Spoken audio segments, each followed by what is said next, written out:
Assalamualaikum warahmatullahi.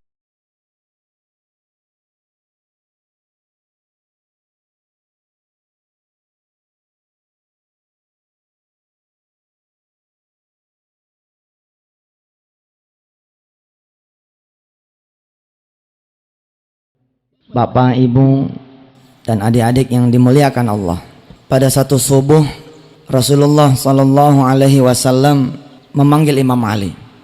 Rupanya Rasulullah saat itu merasa kedinginan yang sangat. Beliau merasa tidak sanggup melangkahkan kaki memimpin sholat subuh berjamaah, sehingga beliau memutuskan memanggil Imam Ali untuk memberi pesan kepada Abu Bakar agar mengimami sholat subuh berjamaah.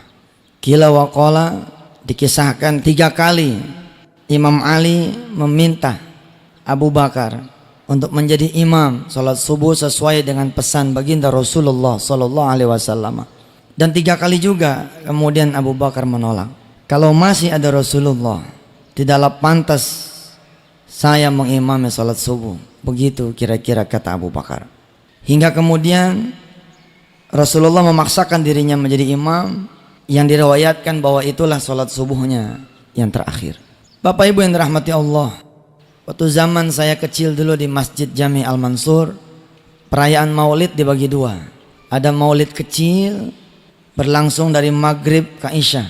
Kalau tidak salah berlangsung beberapa hari, di mana kami yang kecil ini, anak-anak madrasah ibtidaiyah, tsanawiyah, dipakaikan gamis waktu kecil nih. Lalu kami berganti-ganti membacakan sirah an-nabawiyah. Kita berganti-ganti membacakan kisah Nabi Allah Muhammad Sallallahu Alaihi Wasallam, tahun gajah, sampai kemudian meninggalnya beliau Sallallahu Alaihi Wasallam. Baru pada puncaknya diselenggarakan yang disebut dengan maulid besar. Kalau maulid besar diselenggarakannya di depan masjid dengan mengundang banyak jamaah dari mana-mana. Dari sisa memori saya, inilah kemudian saya ceritakan ulang kepada adik-adik saya, kepada kita semua. Mudah-mudahan di peringatan hari maulidnya Rasulullah Sallallahu Alaihi Wasallam ini ada tumbuh kecintaan di hati kita semua, karena Rasulullah mencintai kita. Berangkatlah kemudian Rasulullah berjalan untuk mengimami sholat subuhnya, yang ternyata itu sholat subuh yang terakhir. Di dalam sebagian riwayat dikisahkan ketika Rasulullah mengucapkan salam, beliau langsung menghadapkan mukanya, menghadapkan wajahnya kepada para jamaahnya, kepada para sahabatnya yang saat itu sudah berlinang air mata semua, karena mereka merasa bahwa jangan-jangan Rasulullah Sallallahu Alaihi Wasallam sudah akan meninggalkan mereka. Begitu selesai salam, Rasulullah langsung menghadapkan wajahnya kepada para sahabatnya dan membacakan ayat terakhir surah Al-Kahfi, surah ke-18 ayat 110. A'udzu billahi minasyaitonir rajim. Qul innama ana basyarum mithlukum yuha ilayya annama ilahukum ilahu wahid faman kana yarju liqa'a rabbih falya'mal amalan salihan wala yusyrik bi'ibadati rabbih ahada. Para sahabat yang mendengar ayat ini dan mengerti paham isi ayat ini makin menangis. Di antaranya Abu Bakar radhiyallahu an. Qul innama ana basyarum mithlukum yuha ilayya annama ilahukum ilahu wahid faman kana yarju liqa'a rabbih falyamal amalan salihan wala yusyrik bi'ibadati rabbih ahada. Katakan wahai Muhammad, sesungguhnya aku ini adalah manusia yang sama seperti kalian. Seolah-olah Rasulullah ingin berkata kepada kita semua umatnya, kalau Rasulullah adalah manusia biasa yang butuh makan, kalau Rasulullah adalah manusia biasa seperti kita yang butuh minum, maka Rasulullah pun adalah manusia yang hidup yang suatu saat akan meninggal dunia. Faman kana yarju liqa'a rabbih falyamal amalan salihan wa la yusyrik bi'ibadati rabbih ahada.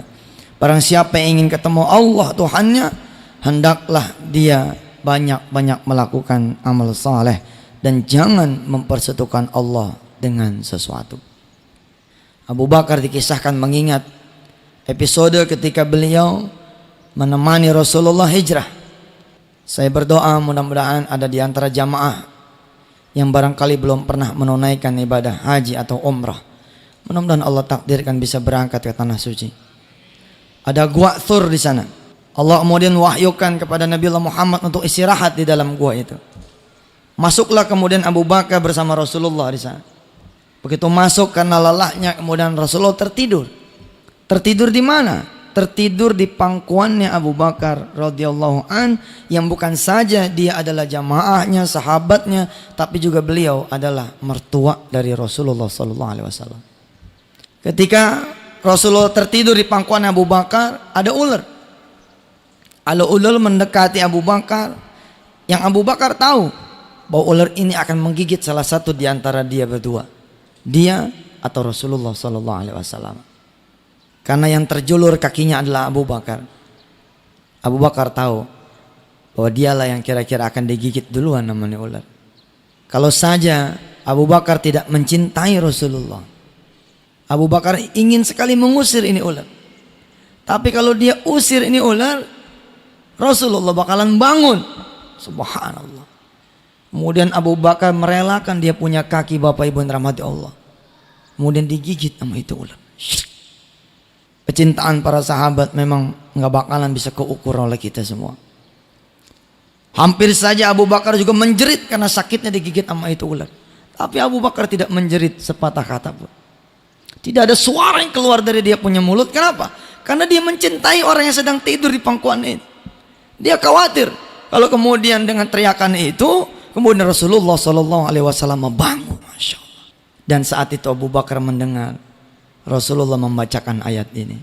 Kul innama ana basyarum mithlukum yuha ilayya annama ilahukum ilahu wahid faman kana yarju liqa'a rabbih falyamal amalan salihan wa la yusyrik bi'ibadati rabbih ahada.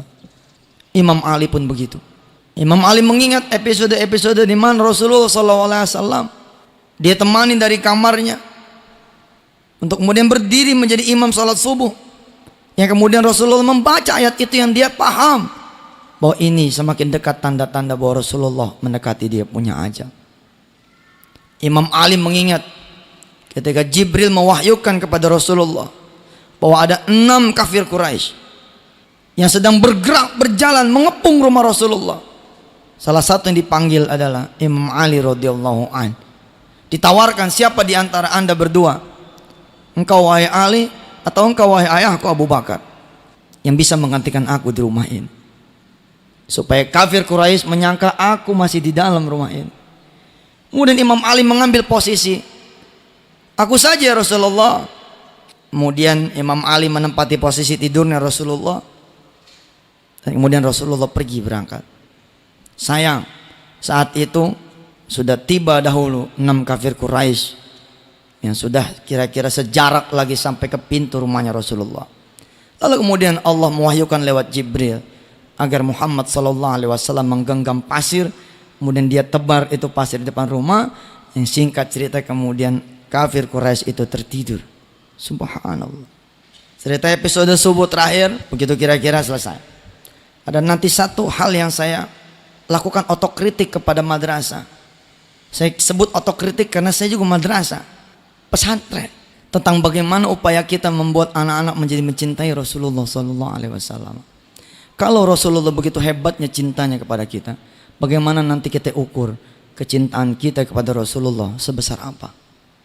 Begitu pulang Rasulullah ke rumah, tidak berapa lama ada suara pintu yang diberi salam. Fatimah kemudian menyaut, Waalaikumsalam warahmatullahi wabarakatuh. Manil kharid? Siapa yang di luar? Kemudian yang di luar nih tamu menjawab, saya qad ji'tu. Saya sudah datang. Salamkan kepada Rasulullah, aku sudah datang. Ibu bapak yang dirahmati Allah, hanya satu orang yang malaikat Jibril dan Israel ketika datang hendak menjemput nyawa kita memberi salam dulu. Cuman satu. Itu orang yang hari ini kita peringati lahirnya, Rasulullah SAW. Karena Allah memerintahkan kepada Israel, wahai Israel, kalau nanti Muhammad Rasulullah SAW menolak untuk dicabut nyawanya, pulang. Subhanallah. Disampaikanlah kemudian oleh Fatimah kepada ayahandanya bahwa di depan ada tamu. Apa kata Rasulullah? Tamu yang kau maksud sudah ada di sini. Fatimah bingung karena tidak ada yang bisa dia lihat, tapi Rasulullah bilang tamunya sudah ada di situ. Karena memang yang datang adalah malaikat Israel alaihissalatu wassalam. Saudara-saudara yang dirahmati Allah, Rasulullah tahu bahwa Israel diberi pesan sama Allah, kalau dia menolak untuk dicabut nyawanya, dia boleh mengusir Israel. Maka kemudian keluarlah kalimat beliau bahwa dia belum berkenan dicabut dia punya nyawa sampai dia kemudian ketemu dulu sama malaikat Jibril alaihissalatu wassalam. Kisah ini dengan sangat apik masih saya ingat betul, karena pendidikan maulid luar biasa di zaman waktu saya kecil. Kalau sekarang saya tidak lagi menemukan, kecuali di Kalimantan kayak kemarin itu. Subhanallah. Muhammad ibni Abdillah, Muhammad ibni Abdillah, alaika Allahumma salli. Nggak ada, udah terhilang.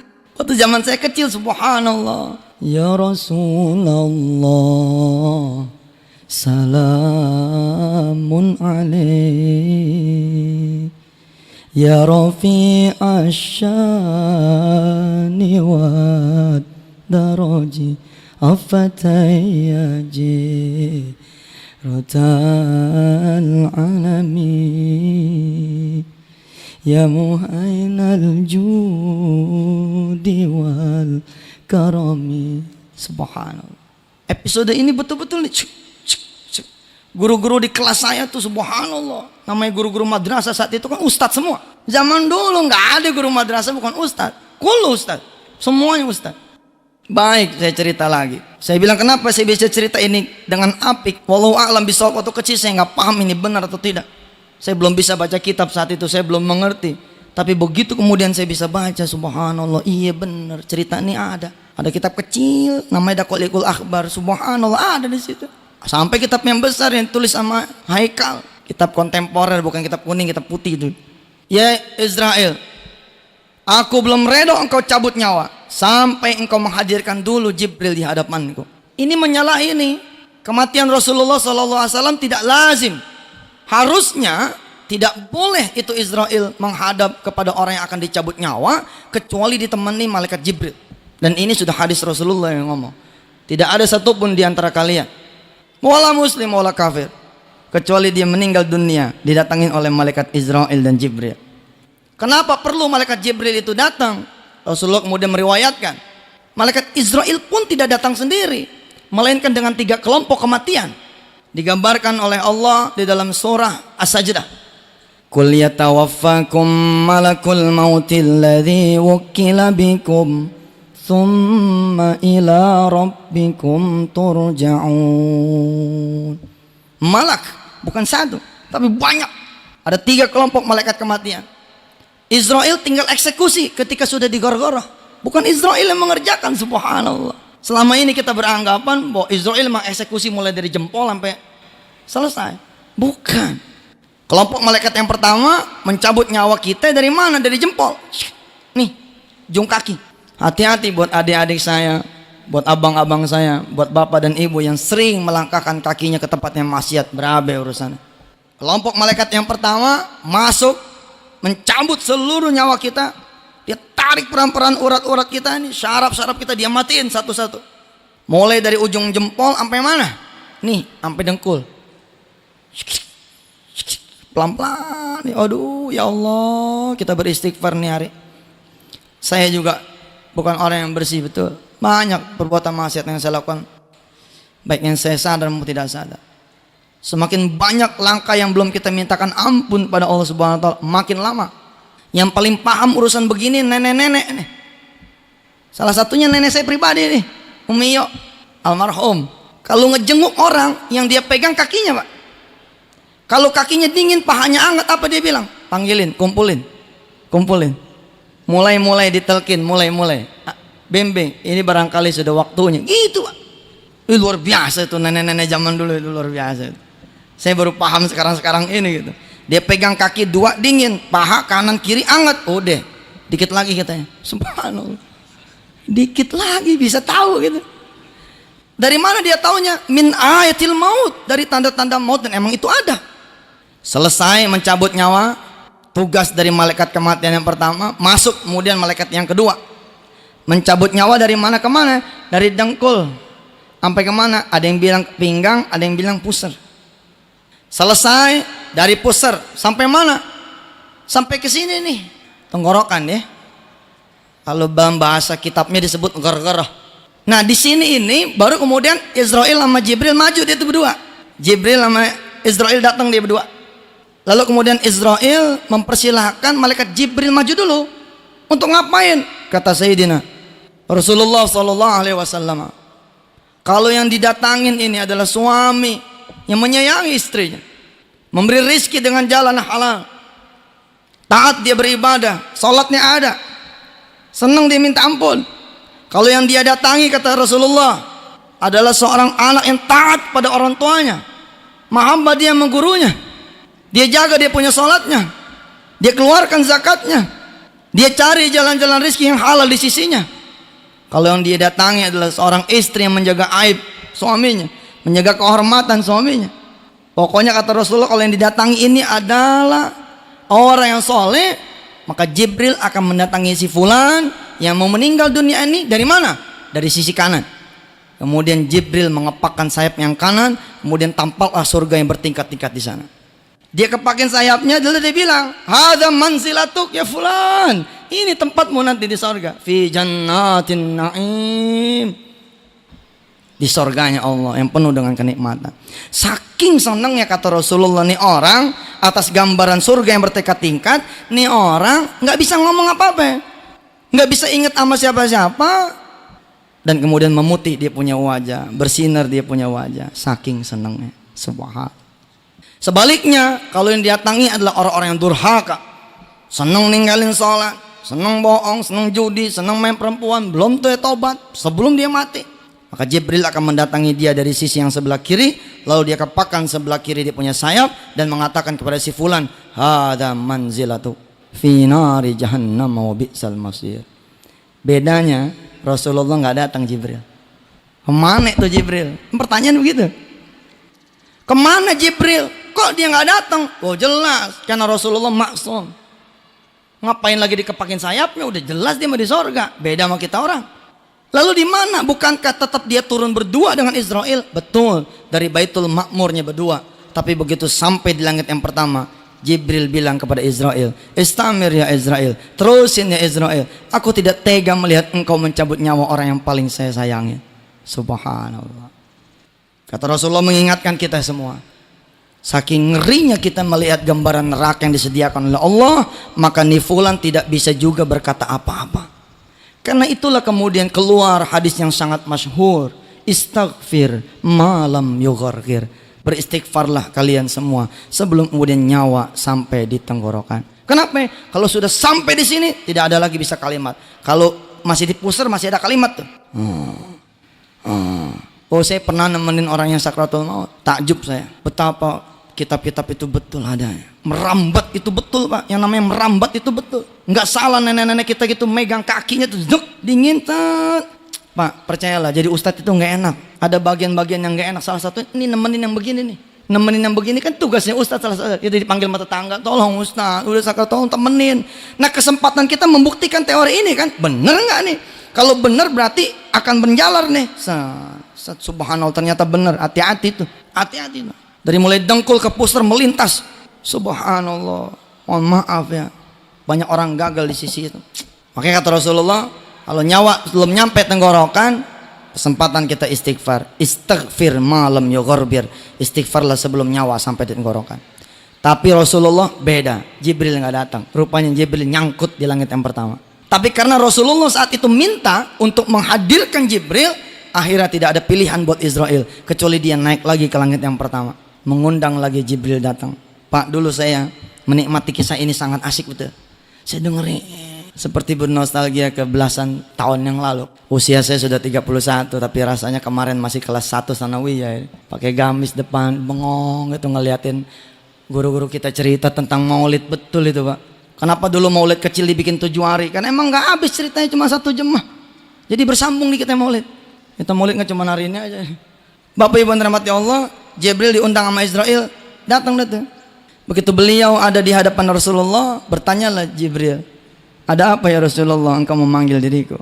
Kita lihat ya, apakah Rasulullah sengaja menjeda dia punya umur jangan diambil karena pengen panjang umur? Ternyata bukan. Beliau pengen bertanya tentang nasib kita bagaimana nanti setelah peninggalannya beliau. Itu yang dia mau tanya. Maka kemudian pertanyaannya kepada Jibril, wahai Jibril, aku belum rela dicabut nyawanya sampai aku tahu bagaimana nasib umatku sepeninggal diriku. Masya Allah, cinta banget Rasulullah sama kita.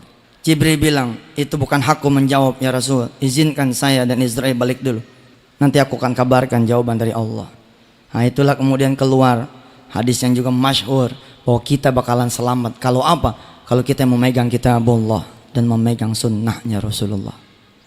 Barulah kemudian Rasul bilang, saya ikhlas, saya rela dicabut nyawanya. Kemudian Rasulullah balik kanan, mulailah kemudian Israel bekerja. Israel langsung, bukan diwakili sama yang lain. Luar biasa. Allahumma shalli alaihi. Ketika kemudian Israel bekerja, ada yang luar biasa Pak. Begitu Israel mulai bekerja mencabut nyawanya Rasulullah nih, Jibril memalingkan mukanya. Begitu tuh, malingkan kanan. Udah jangan dipikirin bener enggaknya, udah telan aja dah. Dulu gak saya begitu ngajinya, udah terima aja dah. Jangan dipikirin bener enggaknya. Pikirin hikmahnya aja, repot saya kalau ceramah nih. Bener gak sih itu? Iya sebab yang begini nih susah kita buktiin nih. Orang ini mengaji namanya juga. Jibril nengok ke kanan, ditanya sama Israel, kenapa engkau Jibril memalingkan mukamu? Apa kata Jibril? Terusin aja udah. Terusin saja udah. Saya tidak sanggup melihat engkau mencabut nyawa orang yang paling aku cintai, kata Jibril. 2 kali itu meretain Jibril mengucapkan itu. Enggak sanggup dia. Karena Rasulullah bilang, seukuranku saja dicabut nyawa itu kalau tidak ada redha Allah akan lebih sakit daripada disabet dengan 1000 pedang yang paling tajam di dunia. Tapi dengan redha Allah, Rasulullah tidak merasakan sakit apapun. Dan Bapak Ibu tahu, pasti tahu, sebab ini masyhur sekali. Anak-anak saya, adik-adik saya pun tahu, masyhur sekali ini cerita. Ketika kemudian Israel mencabut nyawa Rasulullah dari ujung kaki, apa yang dia sebut? Ummati, ummati, ummati, umatku, umatku, umatku. Rasul tidak menyebut Imam Ali, Rasul tidak menyebut Khadijatul Kubra, Rasul tidak menyebut Aisyah, Rasul tidak menyebut Abu Bakar, Rasul tidak menyebut ayahandanya almarhum Abdullah, Rasul tidak menyebut ibunya almarhumah Aminah, Rasulullah tidak menyebut pengasuhnya Halimatus Sa'diyah. Yang beliau sebut kita umatnya. Ummati, ummati, ummati. Kakak saya, dia menemani saat-saat di mana nenek saya almarhumah meninggal dunia. Ada 1-2 nama yang disebut karena cintanya. Saya nggak disebut Pak, karena kita bandel zaman dulu nih. Nggak disebut, tapi ada yang disebut. Subhanallah. Di kamar tempat saya lahir, nenek saya meninggal dunia. Beliau nungguin. Ketika ada yang kurang, apa kata beliau? Malam Jumat depan aja kalau gitu meninggalnya. Bisa begitu Pak. Mau ini saya bener cerita ini. Kalau saya bohong berarti dia yang bohong tuh. Karena saya diceritakan dari beliau-beliau. Malam Jumat besok aja katanya. Udah dijemput sama kumpi. Udah jemput sama kumpi tapi barangkali karena belum lengkap. Apa beliau bilang? Nanti saja malam Jumat besok lah. Subhanallah. Memang nenek saya almarhum ini luar biasa. putrinya Guru Mansur langsung. Kalau saya bukan cucu tapi buyut, udah jauh nih. Beliau pernah satu malam manggil saya, "Man, cariin Umi obat yang bisa bikin Umi enggak tidur." Gitu. Kalau kita kan nyari obat tidur, beliau bilang cariin Umi obat yang bisa bikin Umi enggak tidur. Saya tanya, kenapa Mi? Umi mah sebel kalau banyak tidur, enggak bisa tahajud. Subhanallah. Kita nyari obat tidur, Pak. Mulailah Israel bekerja, tarik sama beliau urat-urat syaraf Rasulullah, ruhnya Rasulullah sampai ke dengkul. Kalimatnya masih ummati, ummati, ummati, umatku, umatku, umatku. Kalau saya Yusuf Mansur adalah bahagian dari umatnya Rasul dan mengaku umatnya Rasul, maka seolah-olah Rasulullah menyebut saya Yusuf, Yusuf, Yusuf. Oh betul ini, seolah-olah mau bicara kepada kita, bagaimana lo nanti, bagaimana lo nanti, bagaimana lo nanti. Subhanallah, Pak. Begitu nyawa Rasulullah udah didengkul, merambat sampai ke pusar, merambat sampai ke pinggang, kalimatnya berubah. As-salat, as-salat, as-salat, salat, salat, salat. Ya Allah, hari ini Pak, anak-anak kita gagal, kita suruh salat sebab jam 12 masih di kelas, Pak. Anak-anak kita gagal, kita suruh tahajud sebab 12 tahun dia nggak kenal duha. Sekolahnya doang namanya di madrasah, 12 tahun dia nggak kenal duha. Bagaimana kita mau gampang nyuruhin dia bangun tahajud? Duha yang di pagi hari susah karena tidak dibiasakan oleh kita yang madrasah-madrasah. Saya keliling, nggak semua madrasah itu mewajibkan anak-anaknya duha. Siapa yang dosa? Coba kita nih. Anak kita yang madrasah ibtidaiyah 6 tahun, SMP 3 tahun, SMA 3 tahun, masuknya jam 7, jalan setengah 7, jam 9 emang keluar, tapi bukan buat duha, buat jajan. Jam 12 dia masih di kelas, Allah manggil, Allahu Akbar, Allahu Akbar, Allahu Akbar, Allahu Akbar. Di kalimat hayya ala shalah baru gurunya bilang, kita dengarkan dulu azan ya. Luar biasa. Atas nama wajib ketemu yang wajib kita boleh pilih, katanya begitu. Kita wajib nuntut ilmu, maka kita pilih ini nuntut ilmu sebagai hal yang mengalahkan sholat. Luar biasa. Ilmu mengenalkan anak kita kepada Allah, tapi ternyata ilmu sudah menjauhkan dia dari Allah. Hokam, bagaimana mungkin anak kita tumbuh menjadi anak yang berakhlak? Sadar nggak? Kalau tidak ada revolusi pendidikan, khususnya di madrasah, wah celaka kita. 12.45 barulah anak kita keluar. Sebagiannya Pak tidak sholat di madrasah, sebagiannya bahkan tidak betul-betul sholat, langsung los ke rumah karena betul-betul kita tidak menjaga mereka. As-salat, as-salat, as-salat. Mumpung saya bicara di banyak kepala-kepala madrasah nih, mumpung saya bicara langsung di depan direkturnya, mumpung saya bicara di masjid yang kita hormati betul, yang bisa mengomandoi ini habis ini, tidak boleh anak-anak masuk kecuali sudah sholat duha. Tidak boleh anak-anak berangkat ke sekolah dia sudah berwudu. Tidak boleh kemudian anak-anak setengah 12 masih di kelas. Sebentar lagi Allah bakalan datang. Hayo, ama aku nih kepala sekolahnya, ama saya gurunya, ayo kita berangkat ke masjid. Nggak terjadi Pak. Pendidikan itu tidak terjadi. Hatta saya di Al-Mansuriyah tidak terjadi itu. Untung saya memiliki orang tua yang luar biasa. Miring dikit, geser. Miring dikit, geser. Miring dikit, geser. Jam 5 udah diteriakin. Mandi, mandi, maghrib. Mandi, mandi, maghrib. Celaka Pak kalau saya nggak ketemu orang tua yang model begini. Sengkilang gitu kalau kata orang Betawi, sekilang. Kita di madrasah. Bagaimana nih kalau ceritanya sekolah di SMA?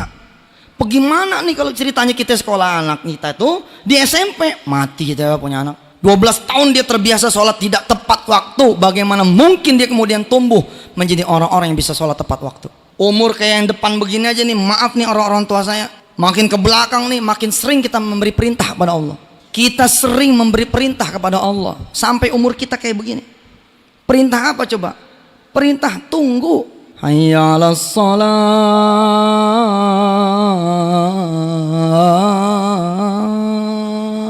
Tunggu ya, saya lagi meeting. Tunggu ya, saya lagi belanja. Tunggu ya, saya lagi dagang. Tunggu ya, saya lagi nyetir. Tunggu ya, saya lagi naik motor.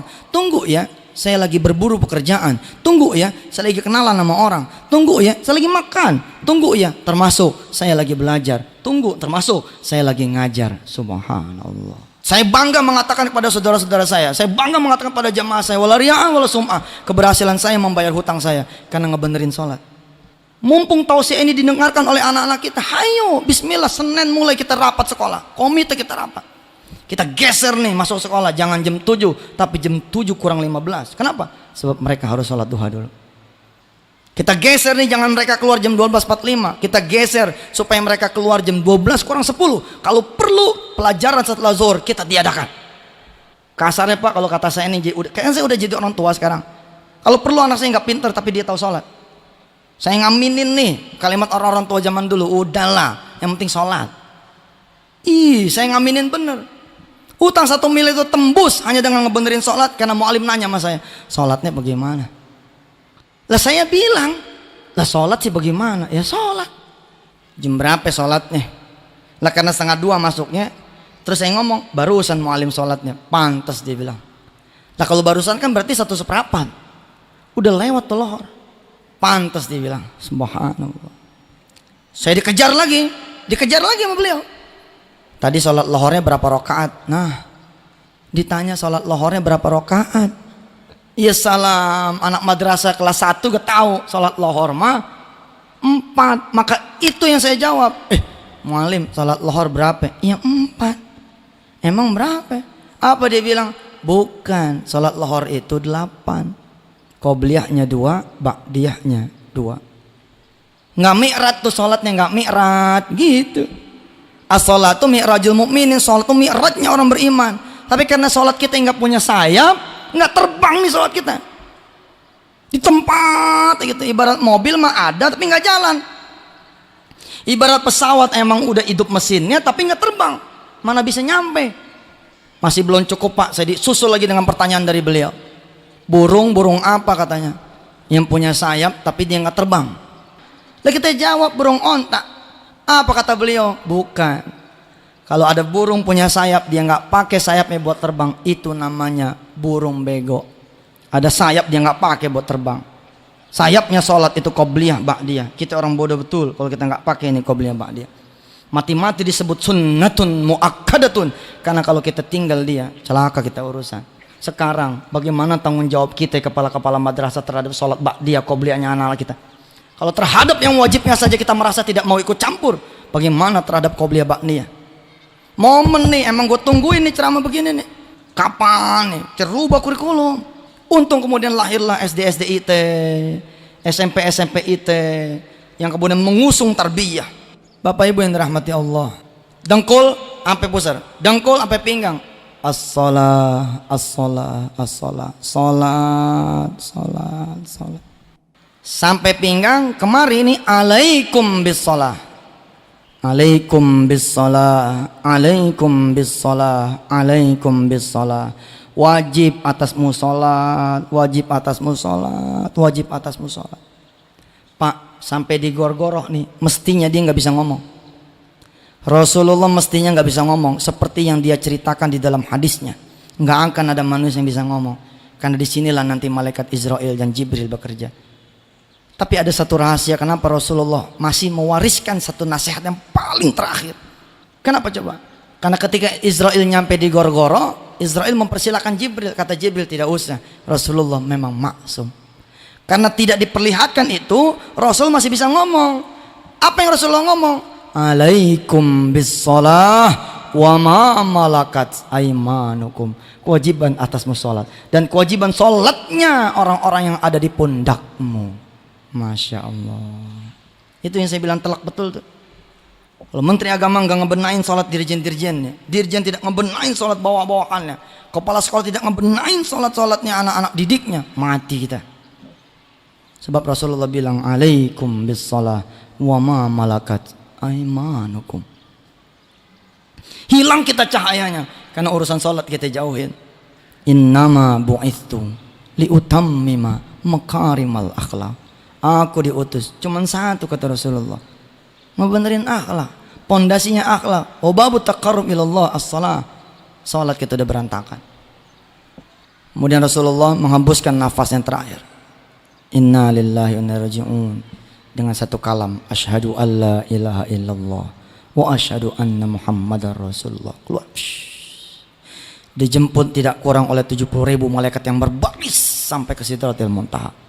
Dikisahkan saat itu burung-burung berhenti terbang, angin berhenti bertiup, menyambut nih kedatangan sosok manusia agung yang dirahmati Allah menjadi rahmat buat alam semesta. Pak, sampai di episode itu saya pikir selesai ini cintanya Rasulullah. Ternyata belum. Di kitab kecil Daqiqul Akhbar itu ada satu episode ketika menjelaskan tentang surah Al-Kahfi. A'udzubillahi minasyaitonir rajim. Wa yawma nusayyirul jibala wa taral arda barizatan wa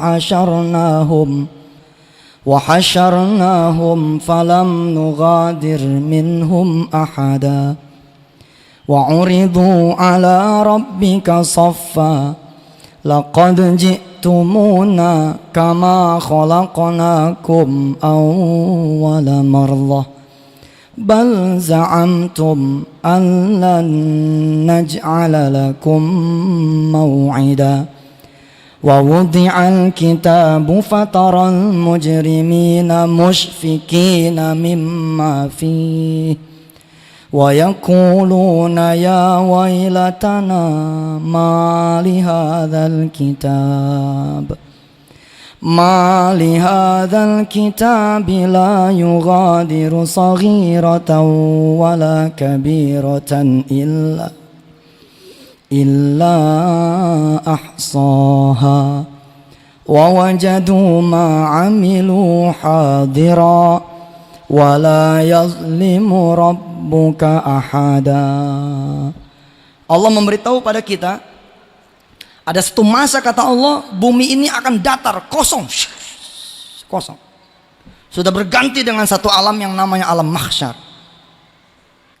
Wa yauma nusayyirul jibala wa taral arda barizatan wa hasyarnahum falam nughadir minhum ahada. Tidak akan kalian temukan, kata Allah, satu pun ciptaanku di sana. Falam nughadir minhum ahada, kosong. Wa wudi'al kitabu fataral mujrimina musfikina mimma fihi wa uridu ala rabbika saffa laqad ji'tumuna kama khalaqnakum awwala marrah. Ketika sudah kosong itu bumi, ketika sudah kosong itu alam yang saat itu kita tidak tahu namanya apa alam itu, kecuali kita diajarkan oleh guru kita bahwa itu namanya alam barzah, alam mahsyar, tempat dikumpulkan kita. Diambil dari kalimat wa hasyarnahum, isim makannya itu mahsyar. Kata Allah, nanti kalian akan dibangkitkan, kemudian dikumpulkan, kalian akan berdiri di hadapanku. Satu pertemuan yang kalian dulu tidak pernah kalian percayai, kata Allah. Bapak Ibu rahmati Allah, kita belajar dari sejarah, kita belajar dari kitab-kitab, kita belajar dari Quran dan hadis bahwa orang pertama yang dibangkitkan itu adalah Rasulullah Sallallahu Alaihi Wasallam. Pak, ada satu kisah yang fantastis. Allah mengutus 4 malaikat nih. Allah mengutus 4 malaikatnya, malaikat Israfil, Mikail, sama Jibril. Untuk ngapain? Untuk mencari kuburannya Rasulullah Sallallahu Alaihi Wasallam. Di mana ini makamnya? Aina maqamuh. Tapi 4 malaikat ini nggak ketemu di mana nih kuburan Rasulullah Sallallahu Alaihi Wasallam. Sampai kemudian Allah memberikan cahayanya di kuburan itu, sehingga tampaklah cahaya. Lalu mereka 4 malaikat ini saling berkata satu sama lain, bangunkan, bangunkan, bangunkan, bangunkan. Artinya siapa yang lebih berhak membangun Muhammad? Israel diperintah. Apa kata Israel? Nah, yang lebih berhak Israfil. Mikail begitu juga. Hingga kemudian mereka semua sepakat, Jibril nih yang bangunin Rasulullah Sallallahu Alaihi Wasallam. Begitu Jibril ngebangunin Rasulullah, Pak, dari tidurnya, kum ya khalili, kum ya habibi, bangun wahai kekasihku, bangun wahai kekasih Allah.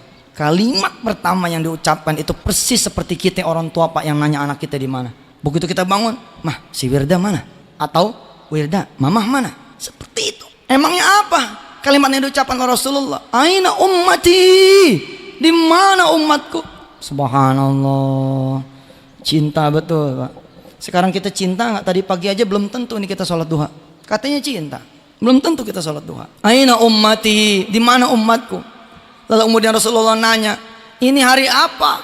Jibril menjawab, ini hari sudah dijanjikan oleh Allah, di mana hari ini malaikat Ridwan menghiasi surga untuk dimasuki oleh orang-orang yang saleh. Di mana hari ini Allah memerintahkan malaikat penjaga neraka untuk memanaskan tungku neraka dan dibuka pintu-pintu itu. Rasulullah nanya lagi, seakan-akan tidak bergeming tentang hari itu. Apa Rasulullah bilang? Aina ummati, kalau begitu mana umatku? Hayo, bismillah, kita bahu-membahu menghasilkan anak-anak didik yang berakhlak, yang from the beginningnya adalah sholat. Subhanallah, sholat nomor satu bener, nomor satu bener. Rindu gitu saya, dimana anak-anak madrasah, begitu dia jalan menuju madrasah sudah dalam pakaiannya, pakaian sholat. Kalau dia udah jalan dengan wudhu Pak, nggak mungkin dipegangan tangan sama yang bukan muhrim, sebab dia punya wudhu. Kentut aja dia nggak berani. Bener Pak, kalau orang punya wudhu itu, sejelek apapun dia punya kelakuan, bener itu, nggak ada cerita dia bohong, dia ada wudhu. Nggak ada cerita dia pegangan tangan, maaf ada wudhu. Sekarang Pak, anak madrasah gampang kita temuin pegangan tangan. Demi ini, bahkan di alma mater saya sendiri, ketika saya maulid, ketika saya datang ke sana, betul itu, atas nama megang handphone ngelihat berdua lalu pegang, pegang itu anak madrasah. Kita bicara anak madrasah, saya rindu bagaimana perempuan-perempuan nih, begitu dia masuk madrasah sudah dalam posisi kayak di pondok begitu, pakai mukena kayak kota santri gitu, dia megang Quran, cakep. Nggak usah lah bikin toilet, bikin tempat wudhu, sebab dia datang udah berwudhu, dia tinggal lepas sepatunya, nggak usah copot dia kaos kakinya, tinggal sholat. Sholli sunnatud duha rakaatain lillahi ta'ala Allah. Lalu bergema di seluruh madrasah begitu selesai sholat.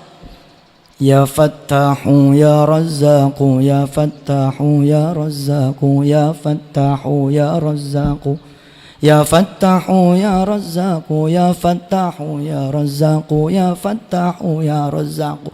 Nggak bakalan miskin orang tuanya, nggak bakalan miskin. Sebab apa? Anaknya 26 hari sholat duha, 26 hari melantunkan Asmaul Husna, 26 hari mendoakan orang tuanya. Allahumma inna duha duha'uk, wal baha'a baha'uk, wal jamala jamalu, wal quwwata quwwatu, wal qudrata qudratu, wal ismata ismatu. Allahumma in kana rizquna fis samai fa anzilhu, wa in kana fil ardi fa akhrijhu, wa in kana mu'assaran fayassirhu, wa in kana qalilan fakaththirhu, wa in kana haraman fatahhirhu bihaqqi du'aika wa ba'ika wa jamalik wa quwwatik. Atina ma ataita ibadakas salihin. Bergema di seluruh madrasah di wilayah kita. Ya Rabb, bohong kalau masih miskin, bohong. Rasul yang bilang, irka'li arba'a raka'atin akfika akhirahu. Salat untukku 4 rakaat wahai manusia, kata Allah fi haditsil qudsi. Apa yang menjadi kebutuhanmu, aku akan cukupkan. Lalu kemudian yang berdoa bukan cuma kita, tapi seluruh anak-anak kita mendoakan kita lewat duhanya Pak. Bohong kalau kemudian Allah tidak mencukupi kita. Sekarang bagaimana Allah mau mencukupkan rezeki buat kita? Allah udah datang, kita tinggal. Entar nih, ini kebiasaan buruk majelis taklim yang diselenggarakan sebelum zuhur selesai, dimana ketika sebelum zuhur bubar semua. Kalian katanya mengaji untuk mencari diriku, sekarang aku sudah datang, kalian malah pergi meninggalkan aku. Ainal mafar, aina tadhabun, kemana kalian pergi? Qad ji'tu, aku udah datang. Subhanallah. Dan itulah kesalahan saya jadi ustadz juga begitu. Maka harusnya saya tahan nih sampai zuhur, biarin. Kita assalamualaikum tinggal naik sholat gitu. Ini nih celaka nih. Kalau saya selesaikan sekarang, niscaya pada pulang. Mending kalau pulang langsung ke rumah, nyampe pas zuhur. Tapi kan pulang ngayap dulu. Dekat pasar baru, main pasar baru. Udah tinggal nyebrang, tek, naik blok M. Ngayap dah. Siapa yang dosa? Saya juga dosa. Dan ini memang ini terjadi ini. Ini terjadi. Anak kita Pak, jangankan tahajud, duha kagak. Siapa sekarang di madrasah yang punya program mabit memperkenalkan 1 minggu sekali? Belum tentu semua madrasah begitu. Asli, belum tentu semua madrasah begitu. Ya ayyuhal muzammil, qumil laila illa qalila, nisfahu awin qus minhu qalila, aw zid alaihi warattilil qur'ana tartila. Wahai orang-orang berselimut, kum, bangun. Illa qalila, walaupun sedikit. nisfahu awingkus minhu qalila, setengahnya kalau bisa, tapi nggak apa-apa dah, sedikit juga. Auzid alaih, tapi lebih baik kalian tambah. Warattilil Qur'ana tartila. Allah seperti bingung nih dengan perasa kayak gini. Ini kan Allah kayak keder nih kalau kita ngaji begini nih. Tadi katanya nggak apa-apa sedikit, tapi baiknya nambah nih. Tapi gini, betul itu. Coba aja baca tuh. Ya ayyuhal muzammil qumil laila illa qalila nisfahu, setengah kan, awinqus minhu qalila, atau kurangi deh. Tapi apa kata Allah? Auzid alaihi, atau tambah deh. Warattilil Qur'ana tartila inna sanulki alaika qawlan thaqila inna nashi'atal layli hiya ashaddu wat'aw wa aqwamu qila inna laka fin nahari sabhan tawila wadhkur isma rabbika wa tabattal ilaihi tabtila rabbul masyriqi wal maghribi la ilaha illahu la ilaha illahu fattakhilhu wakila. Allah, kata Allah, sebut namaku dengan niat. Wa tabattal ilaihi tabtila, niat, jangan kebetulan sholat malam. Alhamdulillah tat, semalam kebetulan aneh banget. Itu belum termasuk wa tabattal ilaihi tabtila, tapi emang kita ancam. Ya Rob, anak saya kok nggak kerja. Baik, ntar malam aku akan menghadapmu ya Allah. Itu disebut wa tabattal ilaihi tabtila. Kalau sudah kita bisa begitu, apa yang terjadi? Rabbul masyriqi wal maghribi la ilaha illahu fattakhidhu wakila. Allah berkenan menjadi wakil urusan kita. Hebat kan? Kita punya utang, tinggal kita ngadep sama Allah. Serahkan utang kita sama Allah, Allah atur itu. Ibu bapak punya gaji kurang, anak banyak, gampang. Sujud tengah malam. Rabbul masyriqi wal maghribi la ilaha illahu fattakhidhu wakila. Kemudian keluar wiridnya. Hasbunallah wa ni'mal wakil, ni'mal maula wa ni'man nasir. Hasbunallah wa ni'mal wakil, ni'mal maula wa ni'man nasir. Hasbunallah wa ni'mal wakil, ni'mal maula wa ni'man nasir. La haula wa la quwwata illa billahil aliyil azim. Di pesantren saya dan di banyak pesantren, hidup menjelang subuh, hidup. Rasanya kalau ingat begini pengen mindahin orang tua ke pesantrennya udah. Bener itu, syahdu betul, tengah malam kita ngimamin sholat malam.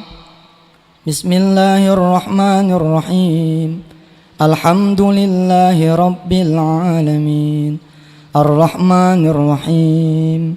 Maliki yaumiddin. Iyyaka na'budu wa iyyaka nasta'in. Ihdinas siratal mustaqim. Siratal ladzina an'amta 'alaihim ghairil maghdubi 'alaihim waladdallin. Yang amin di belakang istri kita, anak kita, ya Allah. Dan itu bukan maghrib, tapi sholat malam. Nggak pernah kan merasa nikmat kayak begitu kan? Nggak ada. Kenapa? Jangankan semua, bapaknya gua nggak bangun malam. Coba jajal sekali-sekali sholatnya di gang. Oh bingung kan sholat di gang, gimana ceritanya? Ya nggak apa-apa, pagi mah nggak ada yang lewat. Karena nggak punya halaman, di gang, di bawah rembulan, di bawah bintang kita sholat. Luar biasa. Nah pendidikan yang itu kan rajanya kita nih, kita rajanya nih, kita kepala sekolahnya, kita kepala madrasahnya. Kita tinggal bikin peraturan, kalau anak-anak tidak suka saya suruh masuk 6:30, keluar. Beres Pak, selesai, beres kan? Kalau kalian tidak mau sholat zuhur berjamaah, kalian tidak usah sekolah di sini. Silakan laporkan ke menteri, Ustadz tidak takut. Kapan lagi? Ada yang bilang nih, Ustadz insya Allah di sekolah anak sudah, alhamdulillah. Kalau sudah, ya apalagi kita bilang, kecuali kulil alhamdulillah. Anak saya berangkat ke Al-Ittifaq Bandung. Si Wirda anak saya melihat tumpukan gunung pasir. Dengan takjubnya anak saya tanya, "Pah, ini pasir buat apa? Kiainya nyaut di belakang, nak, itu pasir dendanya anak-anak yang sholatnya telat. Subhanallah. Jadi ada peraturan di pesantren Al-Ittifaq, yang alhamdulillah di pesantren kami pun diberlakukan itu. Apa? Kalau muadzin selesai, Allahu Akbar, Allahu Akbar, la ilaha illallah. Terus masih lari ini menuju masjid, ditangkap. Lari menuju masjid, ditangkap. Kenapa? Kenapa azan selesai, situ belum di masjid? Luar biasa. Apa akibatnya? Begitu selesai sholat, dia nenteng 2 ember tuh pasir dari sungai yang naik 2 kilo naiknya ke atas itu di Ciwidey sana. Balik lagi tuh 2 kilo Pak, bawa pasir. Anak saya bengong aja. Pesantren saya berlaku itu. Telat dia masuk, padahal azan sudah selesai. Paling sengsara aja dia. Kita sekarang punya kesempatan. Sekarang murid sedang berkumpul, guru sedang berkumpul, kandepak sedang berkumpul. Kita rapat lagi bareng, kita umumkan Jakarta sekarang ini duha di pagi hari. Siapa yang duha? Ya Allah, salam, anak-anak ukuran kayak begini hijau nih, sholat di duha. Nih yang hijau ini kelas berapa nih? Paling kelas 1 dia. Ini anak pangkat depak nih, kelas 1 kelas 2. Kelas 2 ini yang sholat yang begini. Apa nggak adem Jakarta tuh? Kita lapor sama Fauzi Bowo, jangan cuma anak-anak sholat dong, malu. Pemdanya gitu dong, Pemprovnya gitu dong. Sebelum masuk duha dulu. Atas nama karena ini cuman sunnah, kita tidak mendorong. Ini kan gila. Mualim ngomong begini sama saya, Sob, berapa tahun kamu nggak sholat qobliyah ba'diyah? Kira-kira begitu kalimat itu. Nggak akan dianggap sholat wajib kamu kalau nggak ada sholat qobliyah ba'diyah.